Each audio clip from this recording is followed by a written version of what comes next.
Assalamualaikum warahmatullahi wabarakatuh.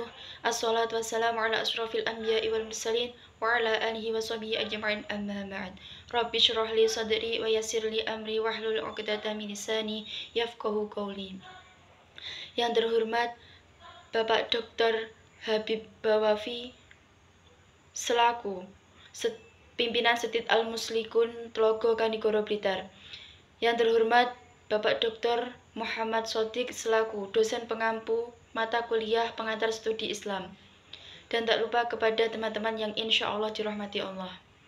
Saya Sri Lestari dari kelompok 7 Prodi PAIB semester 1 akan menyampaikan sebuah materi yang berjudul karakteristik ajaran Islam. Baik, langsung saja. Latar belakang. Setiap agama memiliki ciri ajaran yang membedakannya dengan agama lain, termasuk Islam.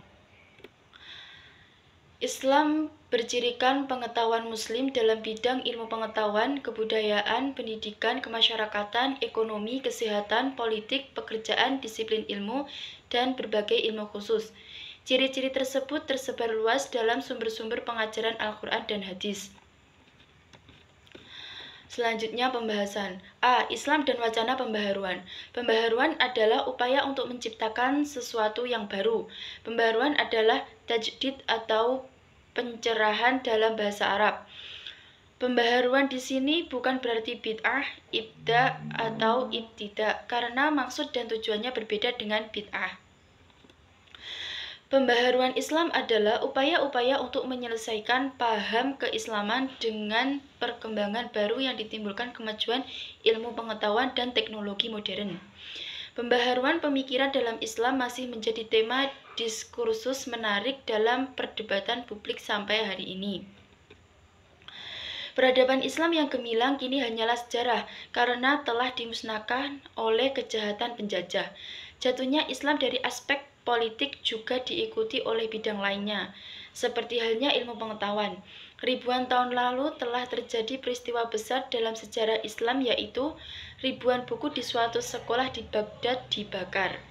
Kejadian ini merupakan titik balik peralihan pusat ilmu pengetahuan dari dunia Islam ke Barat. Hampir seluruh wilayah Islam diagih-agihkan oleh penjajah Barat.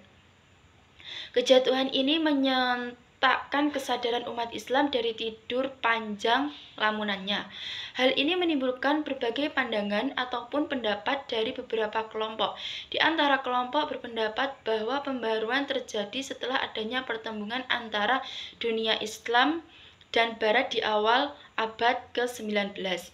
Pada saat itu, negara Barat mulai menguasai teknologi modern, sedangkan dunia Islam berada di fase ketinggalan. Kenyataan ini yang mendorong ide-ide baru di dunia Islam untuk mengejar kemajuan peradaban Barat.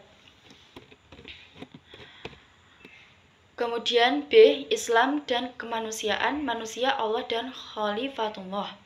Islam adalah agama persatuan universal bagi umat manusia, membangun peradaban dunia yang mengglobal tanpa sekat-sekat etnis, ras, agama, dan budaya. Maka dalam Al-Quran pun ditegaskan bahwa Nabi Muhammad SAW diutus untuk seluruh manusia, seperti firman Allah yang berbunyi Bismillahirrahmanirrahim, وَمَا أَرْسَلْنَاكَ إِلَّا كَافَّةً لِلنَّاسِ بَشِيرًا وَنَذِيرًا وَلَكِنَّ أَكْثَرَ النَّاسِ لَا يَعْلَمُونَ.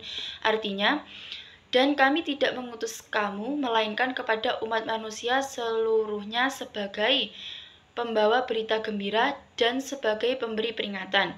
Tetapi kebanyakan manusia tiada mengetahui. Quran Surah Saba ayat 28. Bertolak dari prinsip di atas, setidaknya lahir dua pengertian. Pertama, bahwa Islam sebagai agama yang dapat diterima oleh komunitas manusia di seluruh dunia. Kedua, bahwa sebagai ajaran moral, Islam dapat menginspirasi umat manusia untuk membangun peradaban universal untuk kemaslahatan bersama bagi umat manusia, seperti ketika terjadinya hijrah atau perpindahan besar-besaran dari Mekah ke Yasrib pada zaman Rasulullah dahulu. Pada dasarnya hal tersebut bukan karena keterpaksaan kaum muslimin waktu itu, melainkan atas dasar prinsip bahwa agama Islam yang yang mereka anut dapat diterima atau berlaku untuk masyarakat manusia kapan dan dimanapun. Manusia adalah makhluk individu, makhluk sosial, makhluk biologis, dan makhluk psikologis. Makhluk adalah ciptaan Allah yang juga mempunyai kedudukan. Arti hidup dalam Islam dapat diambil dari kata hayat yang berarti hidup. Hidup sebagai makhluk Allah pada dasarnya bermula dari firman Allah yang berbunyi Bismillahirrahmanirrahim. Walam yaral ladina kafaru anna samawati wal arda kanata ratqan fafataqnahuma wa ja'alna minal ma'i kulla syai'in hayy afala yu'minun. Artinya, dan apakah orang-orang yang kafir tidak mengetahui bahwasanya langit dan bumi itu keduanya adalah suatu yang padu. Kemudian kami pisahkan antara keduanya, dan dari air kami jadikan segala sesuatu yang hidup.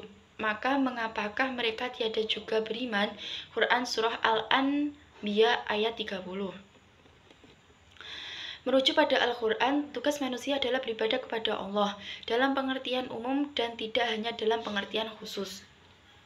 Untuk hidup di dunia ini, seseorang harus menyembah Allah. Semua aktivitas hidupnya harus diarahkan pada ibadahnya. Islam telah memberikan petunjuk kepada manusia tentang tata cara beribadah kepada Allah. Khalifah adalah orang yang diberi tugas sebagai pelaksana tugas yang telah ditentukan. Jika manusia adalah khalifatullah di bumi, maka selama manusia ada di bumi sebagai khalifatullah, mereka akan melakukan tugas tertentu sesuai dengan tugas yang digariskan oleh Allah. Manusia sebagai khalifah di bumi mempunyai dua peran, yaitu 1. Memakmurkan bumi, 2. Memelihara bumi. C. Islam dan moralitas. Pendidikan karakter adalah upaya menanamkan cara berpikir dan berperilaku yang khas pada setiap individu dalam hidup dan bekerja sama dalam keluarga, masyarakat, negara, dan bangsa. Moralitas adalah kondisi, pikiran, ucapan, dan perilaku manusia yang terkait dengan nilai-nilai baik dan buruk. Akhlak dalam Islam identik dengan akhlak suatu keadaan atau sifat yang termasuk ke dalam jiwa. Dalam kehidupan bermasyarakat, berbangsa, dan bernegara, budi pekerti dan moralitas menjadi landasan, standar, dan modal sosial manusia. Dalam kehidupan sehari-hari, moralitas telah menjadi mata rantai yang tidak terpisahkan dalam kerja pendidikan. Ajaran Islam memerintahkan manusia untuk menyempurnakan akhlaknya dan memperindah akhlaknya. Islam, keluarga, dan masyarakat. Keluarga dalam pengertian umum adalah satuan kekerabatan yang sangat mendasar atau paling kecil di lingkungan masyarakat, yaitu terdiri dari ibu, ayah, dan anak. Menurut Hasan Ayyub, keluarga ialah suatu kumpulan manusia dalam kelompok kecil yang terdiri atas suami, istri, dan anak. Kumpulan dari beberapa keluarga inilah yang disebut dengan masyarakat. Maka dapat dikatakan bahwa keluarga merupakan organisasi terkecil dari lingkungan masyarakat yang terus berkembang menjadi suku atau bangsa. Proses lahirnya sebuah keluarga atau rumah tangga dimulai dari hasrat dan keinginan individu untuk menyatu dengan individu lainnya. Islam dan politik ekonomi. Politik dan ekonomi adalah entitas yang tidak bisa terpisahkan, satu sama lain saling berhubungan. Dinamika hubungan politik dan ekonomi telah menjadi perhatian banyak peneliti di dunia akademisi. Perubahan politik akan berpengaruh terhadap kehidupan ekonomi, dan sebaliknya kehidupan ekonomi akan berpengaruh terhadap kehidupan politik. Sistem politik dapat menentukan keberhasilan sebuah tujuan atau penerapan ideologi pada sistem perekonomian di suatu negara, serta kematangan berpolitik suatu negara dapat kancah internasional, dapat menentukan posisi negara dalam perekonomian dunia.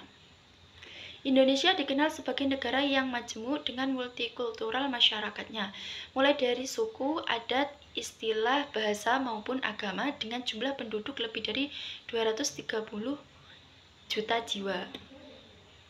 Hal ini mengingat manusia sebagai makhluk sosial yang dalam setiap aktivitasnya akan selalu berinteraksi dengan orang lain. Islam yang menjadi agama mayoritas di Indonesia telah banyak mempengaruhi corak kehidupan sosial masyarakatnya sampai dengan dasar negara, yakni Pancasila dan Undang-Undang Dasar 1945. Sistem ekonomi politik Islam memberikan kesempatan seluas-luasnya kepada stakeholder ekonomi, pemerintah, pelaku usaha, dan masyarakat pada umumnya untuk melakukan kegiatan ekonomi termasuk mencari keuntungan dalam setiap kegiatan ekonomi. Salah satu bukti sistem ekonomi Islam diterapkan di Indonesia adalah lembaga ekonomi masyarakat yang dikembangkan dan berkembang adalah koperasi sebagai badan usaha rakyat. Dan seiring berjalannya waktu, praktek-praktek ekonomi Islam semakin nampak secara nyata. Berkembangnya lembaga keuangan syariah atau LKS yang menjadi salah satu bukti empiris akan praktek ekonomi Islam di bumi Indonesia.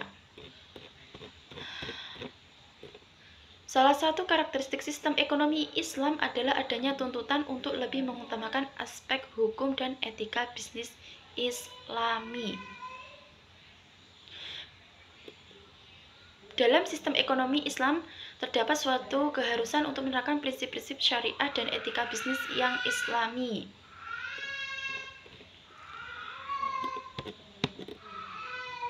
Prinsip-prinsip syariah tersebut sebagai dasar dalam penyelenggaraan lembaga ekonomi Islam, termasuk dalamnya lembaga keuangan ekonomi Islam syariat. Sedangkan etika bisnis Islam terkait dengan proses dan mekanisme politik ekonomi Islam yang mengatur segala bentuk kepemikiran. F. Islam dan agama lain. Posisi Islam di antara agama-agama yang lainnya dapat dilihat dari peran yang dimainkannya. Dalam hubungan ini, agama Islam memiliki tugas besar, yakni 1.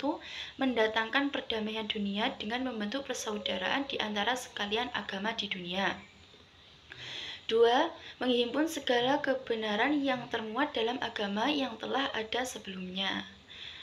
3. Memperbaiki kesalahan-kesalahan yang telah diperbuat oleh para penganut agama sebelumnya yang kemudian dimasukkan ke dalam agamanya itu. 4. Mengajarkan kebenaran yang abadi yang sebelumnya belum pernah diajarkan. Posisi Islam di antara agama-agama lainnya bersifat adil, objektif, dan proporsional. Dengan sifatnya yang adil, ajaran Islam mengakui peran yang dimainkan agama-agama yang pernah ada di dunia. Dengan sifatnya yang objektif, Islam memperbaiki dan meluruskan ajaran-ajaran agama yang salah dan tersesat. Dengan bersifat proporsional, Islam memberikan perhatian terhadap ajaran agama yang tidak seimbang. Islam adalah agama yang terbuka, mau berkompromi dan berdialog dengan agama lain. Dengan sifatnya yang demikian ini, Islam telah tampil sebagai penyempurna, korektor, pembenar, dan sekaligus sebagai pembaharu. Selanjutnya penutup. A. Kesimpulan. Sejarah pembaharuan pemikiran Islam di Indonesia terjadi dalam 4 tahapan. Pertama, digerakkan oleh kaum Patri di Minangkabau pada akhir abad ke-18. Kedua, dipelopori oleh kaum muda awal abad ke-20. Ketiga, dipelopori oleh organisasi keislaman seperti Muhammadiyah, Al-Irsyad, dan Persatuan Islam. Keempat, dipelopori oleh sejumlah tokoh sarjana muslim pada akhir abad ke-20.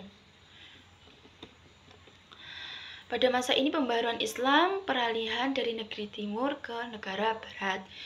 Terus manusia adalah makhluk individu dan makhluk sosial, makhluk biologis dan makhluk psikologis. Manusia adalah gabungan antara unsur material basyari dan unsur rohani. Moral dalam Islam. Moral dalam Islam identik dengan akhlak atau budi pekerti, yaitu satu kondisi atau sifat yang sudah meresap dalam jiwa dan telah menjadi kepribadian, dan dari sanalah timbul berbagai macam perbuatan yang dilakukan secara spontan tanpa dibuat dan tanpa melalui pikiran. Keluarga. Keluarga berasal dari penyatuan antara pikiran-pikiran yang berbeda watak, sifat, dan perilaku yang menjadi satu persepsi dan tujuan yang sama serta dimulai dari hasrat dan keinginan individu-individu tersebut. Sistem ekonomi politik Islam yang yakni memberikan kesempatan seluas-luasnya kepada stakeholder ekonomi atau pemerintah, pelaku usaha, dan masyarakat pada umumnya untuk melakukan kegiatan ekonomi termasuk mencari keuntungan dalam setiap kegiatan ekonomi. Posisi Islam di antara agama-agama lain tampak bersifat adil, objektif, dan proporsional. Dengan sifatnya yang adil, ajaran Islam mengakui peran yang dimainkan agama-agama yang pernah ada di dunia. Dengan sifatnya yang objektif, Islam memperbaiki dan meluruskan ajaran-ajaran agama yang salah dan tersesat. B. Analisis kelompok. Islam adalah agama yang sangat sempurna yang di dalamnya mencakup kehidupan manusia, baik secara individu maupun kelompok. Selain itu, Islam memiliki peran yang sangat penting dalam berbagai aspek. Karakteristik Islam yang sangat luas dan mencakup berbagai aspek ini perlu untuk diajarkan dan dipelajari oleh manusia untuk membantu mereka pada hal yang positif dan tidak menjerumuskan mereka kepada hal-hal yang tidak benar menurut Islam. C. Saran. Dalam penyusunan makalah ini, kami dari tim penyusun tentu mengalami banyak kendala baik dari waktu, pikiran, materi, dan lain sebagainya sehingga sangat memungkinkan makalah ini belum tersusun secara baik. Oleh karena itu, kami dengan sangat terbuka menerima segala bentuk kritik dan saran yang membangun demi proses penyusun makalah berikutnya. Sekian presentasi yang dapat saya sampaikan. Jika ada kurang lebihnya saya mohon maaf. Wassalamualaikum warahmatullahi wabarakatuh.